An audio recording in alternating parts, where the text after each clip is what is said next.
Depictions of witches in media are as varied as can be. This is due to the fact that, unlike many monsters, they are not culture specific. There are of course variations that seem more recurrent than others.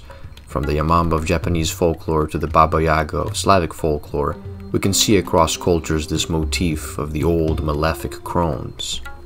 These hags are old witches that are often cannibalistic with a preference for children, and feature plentifully in fables across European fairy tales as antagonists. However, as popular as hags are, witches contain a far broader scope of individuals. For starters, witches do not necessarily need to be old, or even women. So what are the defining traits of a witch? For the sake of clarity and to remain consistent with our classification standards, we will qualify the witch as being part of the past human domain. We understand that in some cultures, witches and witch-like monsters can often actually be demons or boogeyman-type monsters. But for the purpose of this classification, we believe that the past human element is fundamental to understanding the witch. This is because there are three key elements to the witch. Dip the apple in the brew, let the sleeping death seep through.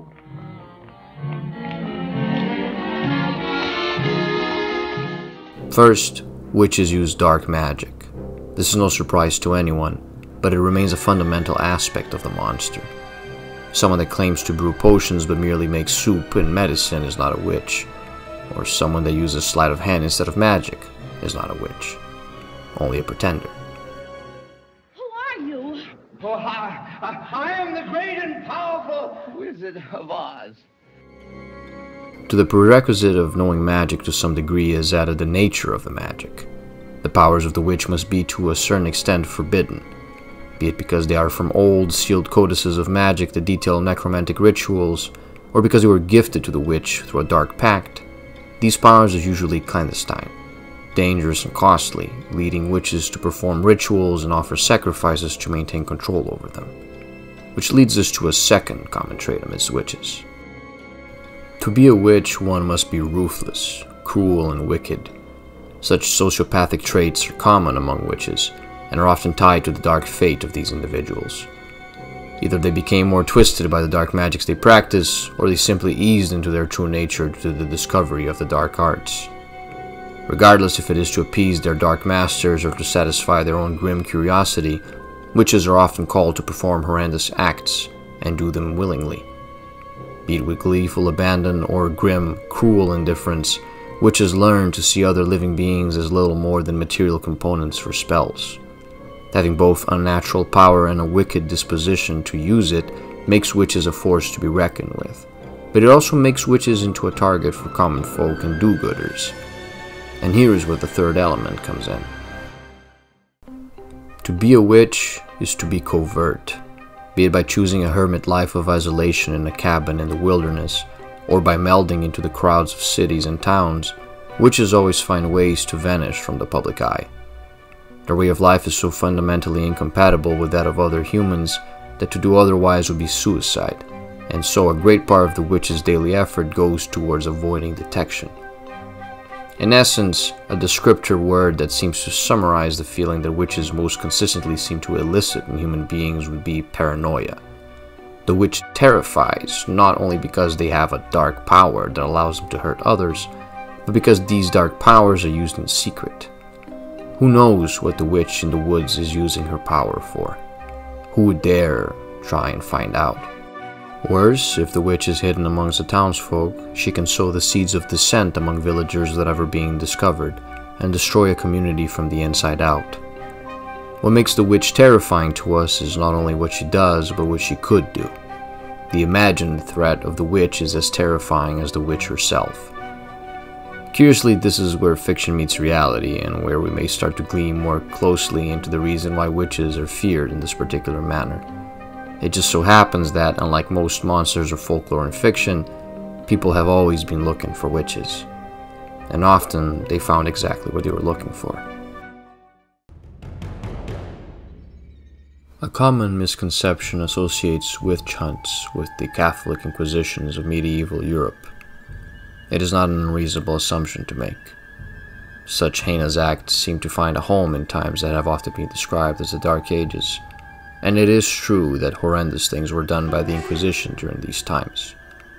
Historically, the accusation of heresy and blasphemy was used by the Church to remove undesirable individuals, regardless of whether the charges were true or not. It is also true that people in medieval Europe were more likely to be prone to superstition, and therefore susceptible to the kind of rhetoric that would be conducive to witch hunts. Nevertheless, the actual historical period where most witch hunts occurred was the early modern period, starting not long after the discovery of the Americas and lasting well into the 18th century. And while the inquisitorial orders of some Catholic countries were more than willing to accede to the craze, Reformist Protestant countries were also conducting these trials. And throughout all of this madness, the vast majority of those executed were women. There are many scholarly works on this topic, which will be linked in the description, and many theories as to why this was happening. But the gist of it seems to be quite simple. In the wake of monumental cultural and societal upheaval, the countryside saw change come to them, and the ones who found themselves in the crosshairs of this change were old, widowed or unmarried women. Traditionally, these were midwives and healers, who carried with them a folk knowledge they had inherited from many previous generations.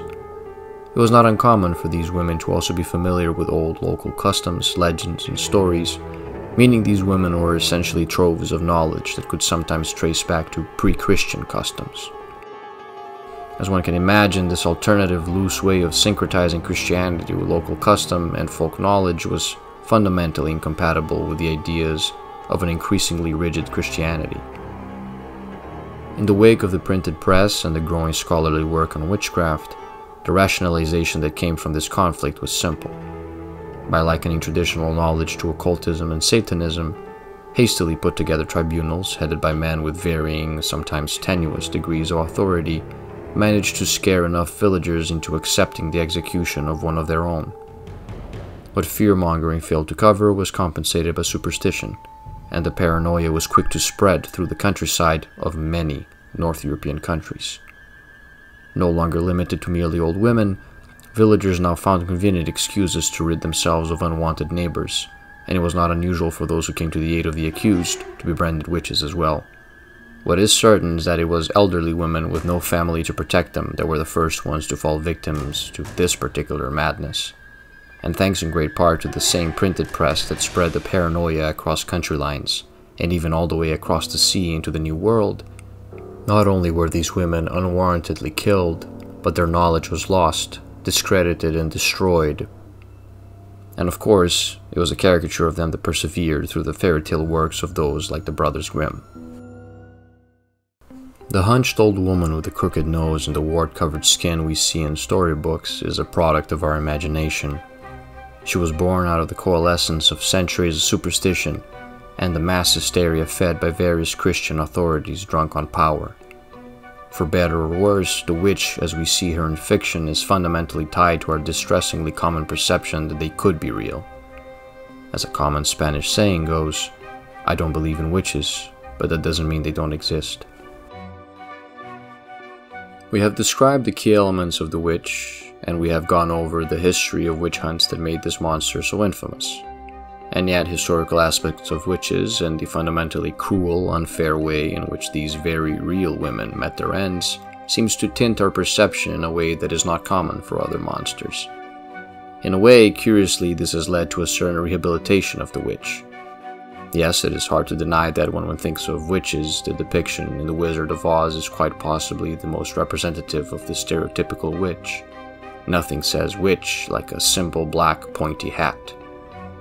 And yet, in a way, this allows for the witch to overcome the negative associations that come attached with such stereotypes. Some have reappropriated witches as symbols of independence and empowerment, and there have been a plethora of characters in fiction over the last few decades that proudly carried the term witch as a badge of honor. It is very clear that if we are to look for inspiration in regards to witches as monsters, this is not the place to look. But it does inform our understanding of the witch. Let us return to our three defining traits for the witch. First, witches need to know magic. This seems like a rather unshakable pillar, and it being dark magic does not seem to deter writers from sometimes presenting witches as anti-heroines or as characters engaging in Faustian bargains with noble goals in mind. The monstrosity of a witch can most certainly come from magic, especially if this is a transformative kind of magic. But using this as the main driver for why the witch becomes monstrous requires a deft hand, as excessive demonic and occult undertones may sometimes inadvertently border on parody given the historical context. Second are the sociopathic tendencies. While it is still very much pertinent to envision witches as indiscriminate, child-eating monsters, it seems that the historical knowledge tied to the witch can add a new dimension to the monster: vindictiveness. Now, more than ever, to have the witch act monstrously out of hatred for those who ostracized, tormented, or otherwise wronged her seems very appropriate. Be it because she is an innocent woman who surrendered to the very dark forces she was accused of worshipping in a moment of desperation, or because she is a wizened hag embittered by the loss of her beauty who seeks to take revenge on young maidens, revenge seems to fit the witch like a glove, and it is a very excellent motivator for a past human monster. However, if we are talking about what makes a witch monstrous, it is the third trait that seems to have become the most relevant. In the domain of horror movies, of all the attempts to reinvigorate the concept of the witch as a monster in recent years, it is safe to say that some examples seem to stand out from the competition. Two in particular seem to capture our attention. On the one hand is the Blair Witch Project, the first truly successful found-footage horror movie. On the other, quite fittingly, is Robert Eggers' The Witch, a period piece, which is also a horror movie. Both movies are wildly different in terms of direction, editing, setting, and script, but there is one similarity. The witch is always hidden. The witch is always watching. This ominous presence grows ever closer, but never within reach. It tears away at the sanity of the characters, who quickly find themselves pitted against each other, their bonds of kinship frayed by the mounting dread, and at the end of it all there is no boasting, no maniacal cackling, just the quiet dragging of bodies and the blowing of the wind. The witch is a fragmented being, with a rich and complex history that makes it far more divisive than other classes of monster. Thriving in paranoia and confusion, their magic is discreet until it no longer needs to be. Their greatest power is knowing the weaknesses of the human heart, for it is likely that they became a monster because this weakness was in their own hearts, or in that of their peers. So remember, better not to wander the forest paths at night, and if you do, steer clear of distant fires and unlit shacks. You think you may know fear, but the witch knows it far better than you. The sun has long since set, and the night is at its darkest. There is the rustling of leaves, trembling upon branches shaken by the howling of the wind.